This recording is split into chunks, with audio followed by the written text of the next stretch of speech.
ونسلم على رسوله الكريم. أما بعد فأعوذ بالله من الشيطان الرجيم. بسم الله الرحمن الرحيم.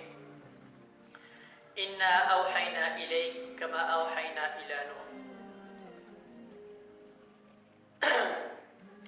محترم طلبه کرام، نن چې په کوم موضوع باندې موږ گفتگو کوو، دا مخکې وحي ویلې شوی وه، دا هر څه ویلې شوي چې وحي ته څه ضرورت دی، پیغمبر موږ ولې منو، کتاب ولې منو، دا هر څه موږ ویلي. اوس مزید چې کوم دی په دې باندې گفتگو کوو چې د وحي څه ضرورت دی، د وحي دایره کار څه دی، د عقل دایره کار څه دی، وحي موږ ولې منو، پیغمبر ولې منو، رسالت ولې منو، دا هر څه ولې منو. نو د دې لپاره تاسو د ټولو مخکې اصول زده کوئ. یو اصول، هغه دا اصول دا دی چې هر هغه شی چې ممکن، هر هغه څیز چې هغه څه ممکن او یو رښتونی شخصیت یا سړی د هغې په باره کې څه ورکړي،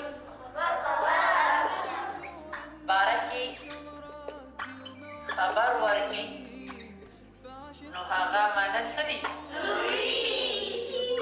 ضروري دي. دا اصول په خبر باندې پوه شوئ.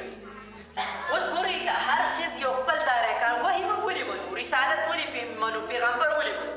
نو ګورئ، د ټولو نه مخکې په کوم څیزونو په واسطه باندې چې موږ ته علم حاصلېږي، هغه حواس خمسه دي، پنځه حواس. مثلا سترګې باندې موږ لیدل کوو، غوږونو اورېدل کوو، په ژبه باندې څکل کوو، او دغه شان په لاس باندې نیول کوو. پوه شوئ؟ نو دا حواس دي، حواس خمسه دي ته وایي. د دې په واسطه باندې موږ ته یو شی حاصلېږي چې یار د دې شي رنګ زیړ دی، تور دی، خړ دی. پوه شوئ؟ اچھا، نو ګورئ، تاسو اوس په دې باندې پوهېږئ چې د حواسو په ذریعه موږ ته علم حاصلېږي. حاصلېږي نه حاصلېږي؟ حاصلېږي. اوس په کوم ځای کې چې حواس کار پرېږدي، په کوم ځای کې چې د حواسو د دایره کار نه یو شی اوټي، بهر وي، نو هلته د عقل کار شروع کوي. که څه کار شروع کوي؟ عقل کار شروع کوي. اوس مثلا ګورئ، زه تاسو ته اوس مثال درکړم. د دې ځای کې نه موږ یو په نظر باندې څیز ولیدو، هلته صحیح ده، په نظر باندې موږ ولیدو، هغه موږ ته خړ په نظر باندې راته. چې خړ په نظر باندې راته، نو زموږ سترګې موږ ته دا ووایي چې دا بیزه ده. صحیح ده. خو بیا چې کله هغه داسې څېړۍ ته وخته، صحیح ده، په سترګو باندې په عقل بیا فیصله موږ دا وکړه چې دا بیزه نه ده، دا انسان دی، ځکه چې بیزه څېړۍ ته نه ښیږي. پوه شوئ؟ ها، نو ګوره، دا فیصله اوس موږ په څه باندې وکړه؟ په عقل باندې وکړه. حواس هلته فعل شوي وو که نه؟ حواسو کار پرېښودی، نو بیا د عقل دایره شروع شوې وه. او د هغې نه وروستو کوم ځای کې چې عقل کار پرېږدي، هلته د وحي دایره شروع کېږي، د وحي آغاز کې د وحي شروع کېدل کېږي. مثلا ګورئ، دوه یو شان جینکۍ دي، یو ستا خپله خور ده او یو چې کومه دی نو پردۍ جینۍ ده. اوس عقل خو دا وایي چې دا هم جینۍ ده او دا بل هم جینۍ ده. عقل دا وایي ته د دې سره هم نکاح کولی شي او د دې بلې سره هم نکاح کولی شي. خو دلته وحي راځي، وحي وایي نه، وایي ته نه پوهېږي، عقله ستا کار دلته دا ستا کار نه دی. عقل وایي نه، وحي وایي دا زما کار دی، وایي تا باندې خپله خور څه ده، حرامه ده، او دا بلې جینۍ سره ته نکاح کولی شي. نو ګورئ، حواس سترګې هم دغلته وایي چې دواړه جینکۍ یو شان دي. وایي که نه وایي؟ بیا عقل په بنیاد باندې موږ چې کله فیصله کوو، نو عقل هم دا وایي چې دا هم جینۍ ده، هغه هم جینۍ ده، ستا خور هم جینۍ ده او بله ښځه هم څه شی ده، جینۍ ده. نو عقل په بنیاد باندې د دواړو سره چې کومه دی نو نکاح انسان عقل وایي چې کولی شي. خو وحي دلته راځي، وحي وایي چې نه، نشي کولی. حرمت علیکم امهاتکم وبناتکم واخواتکم وعماتکم، تا باندې ټول هر څه چې کومه دی څه دي، حرام. څه دي؟ حرام. نو ګوره، اول د ټولو نه دایره شروع کېږي د څه شي، د حواسو.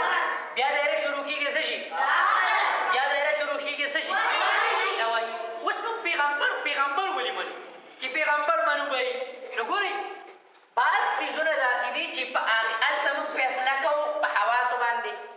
داسې ده که نه ده؟ مثلا ګورئ موږ یو خوشبو راته چا راوړو، ښکلې خوشبو عطر چا راوړو، نو عطر موږ بوی کوو که نه کړو؟ په هغې سره پېژنو دا ښکلي عطر دي. پوه شوئ؟ نو ګوره کله موږ په حواسو فیصله کوو، کله حواسو نه، کله موږ په عقل باندې فیصله کوو، حواسو باندې نه کوو. په عقل باندې مثلا ما چې څنګه تاسو ته مثال مخکې درکړو د دوو جینکو، کله چې کله ناکله موږ په عقل هم پرېږدو، حواس هم پرېږدو، وحي الو.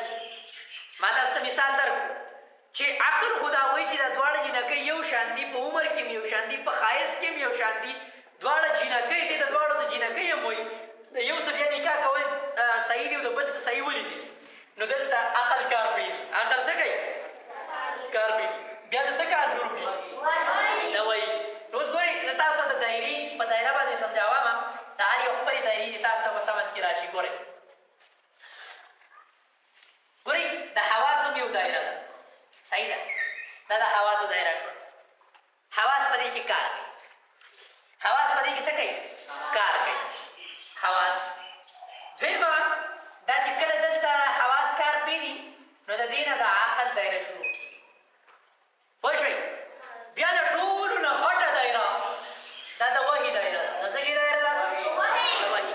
کله چې حواس کوم ځای کې فعل شي، عقل هم هر ځای کې کار پرېږدي، نو هلته کار څه شی کوي؟ ګورئ د هر څیز په باره کې نه په حواسو باندې موږ فیصله کولی شو، د هر څیز په باره کې نه په عقل باندې فیصله کولی شو، او د هر څیز په باره کې په وحي باندې موږ فیصله نه شو کولی. ولې؟ ګورئ مثلا دا دی چې تا ته چا یو څه شی درکړ، صحیح ده، او هغه بلکل حلال څیز دی، تا ته چا وایي چې راشه وخوره، په خبر باندې پوه شي، نو هلته هېڅ خو دا وایي چې بس تا له چا شی درکړي بس وایي خوره، په سترګو ښه شی دی، عام تا ته ښکاري په سترګو وایي خوره، په خبره باندې پوه شي. اچھا تا هغه شی وخوړو، عقل هم تا ته دغه وایي چې دغه شی وخوره، په خبره باندې پوه شي. خو ها چې کله عام یو ستا خپل د حلال سړي مال خوړل دي او یو چې کوم دی د مردار او سودخور سړي مال خوړل دي، په خبره باندې شي. یو سړی تا ولیدو ډاکه یې وکړه، څه یې وکړه؟ ډاکه یې وکړه، غلا یې وکړه، او یو سړی نیک سړی دی او هغه امونه په بازار کې واخیست، تا ولیدو چې سړي په خپلو روپو باندې امونه واخیست او مال یې راکړه. نو ګوره حواس خو دا وایي چې ام دام دی او دا بل هم دی، داسې ده که نه ده؟ عقل دا وایي ها چې دا په دې کې هم ذایقه شته او په دې بل هم کې څه شی دی؟ ذایقه شته. خو دلته وحي تا منې کوي. ولې منې کوي؟ وحي وایي دا یو چې کوم دی د غلا مال دی او دا بل څه شی دی؟ صحیح مال دی. نو د غلا دا مال مه خوره او دا بل مال خوره، دا بل مال خوره. اوس د الله رب ګورئ موږ په مختلف څیزونو کې فیصلې کوو، په خبره باندې پوه شو. نو کله موږ فیصله کوو په حواسو باندې، کله فیصله کوو په عقل باندې. اوس الله رب صفات دي، الله علیم دی، غفور دی، رحیم دی. اوس دا صفات خو موږ په حواسو نه شو معلومولی که نه؟ که معلومولی شو نه شو، په سترګو خو نه شو لیدی که نه؟ که لیدی شو؟ لیدی شو؟ نه شو لیدی. په عقل باندې نه شو معلومولی. ها موږ به څه کوو؟ وحي ته انتظار کوو. وحي به موږ ته وایي د الله صفت څه دی؟ نو وحي به وایي الله غفور دی. وحي موږ ته وایي الله صفت څه دی؟ وایي رحیم دی. دقه شان چې تاسو دا اصول په سمجھ کې رالل، یو بله مسله به هم تاسو ته په سمجھ کې راشي، هغه ډېره اسانه ده. ګورئ اصول دا دي چې دا کله موږ دې کې باره کې فیصله، دا موږ اصول وي چې هر هغه شی چې ممکني او یو رښتونی سړی د هغې په باره کې خبر ورکړي نو هغه منل څه دي؟ ضروري. اوس حضور صلی الله علیه وسلم رښتونی شخصیت دی، رښتونی شخصیت دی که نه دی؟ هغه موږ ته دا خبر راکړی دی چې ما ته وحي کېږي، ما ته څه کېږي؟ وحي کېږي. او وحي کېدل ممکن دي که نه ممکن؟ ممکن دي. او اصول موږ دا وي چې هر هغه شی ممکني او یو رښتونی سړی د هغه په باره کې خبر وکړي نو هغه منل څه دي؟ په خبر باندې پوه شوئ؟ اوس د دې اصولو په بنیاد باندې ډېرې مسلې زموږ حل کېږي، ډېرې مسلې څه کېږي؟ حل کېږي. ګورئ دا مسله خو زموږ حل شوه چې رسالت یا وحي موږ ولې منو، یعنې پیغمبري ولې منو. نو پیغمبري د هغې جواب هم درته شوی دی چې پیغمبري ځکه منو چې ګوره الله رب العزت کائنات پیدا کړی دی. کائنات چا پیدا کړی دی؟ الله. ګورئ دا کائنات چا پیدا کړی دی؟ الله. اوس په دې کائنات کې به چې یو څیز چا پیدا کړو نو په هغې کې به احکامات د چا چلیږي د هغه کس په چلیږي که نو دا پوره کائنات چا پیدا کړی دی الله احکامات به پکې د چا چلیږي الله لکه مثلا یو سکول یو انسان جوړ کړو یو مدرسه چا جوړه کړه نو په هغې کې د چا چلیږي د محتوي چلیږي که نه چلیږي د محتوي چلیږي یو سکول چا جوړ کړو نو په سکول کې د پرنسپل چلیږي که نه چلیږي چلیږي چې د پرنسپل چلیږي په سکول کې او دغه په مدرسه کې د محتوي چلیږي نو دلته چې په دې کائنات جوړ کړی چا دی پیدا کړی چا دی په دې کې به احکامات د چا چلیږي اوس تاسو ماته ووایئ په حواسو باندې موږ د الله چې کوم مرضیات دي د الله که به خوښه ده معلومولی شو نه په سترګو باندې موږ ته دا پته نه لګي چې د الله دا خوښه ده په غوږونو داسې نشي اورېدی چې د الله دا خوښه ده او د الله دا خوښه کولی شو نه داسې نه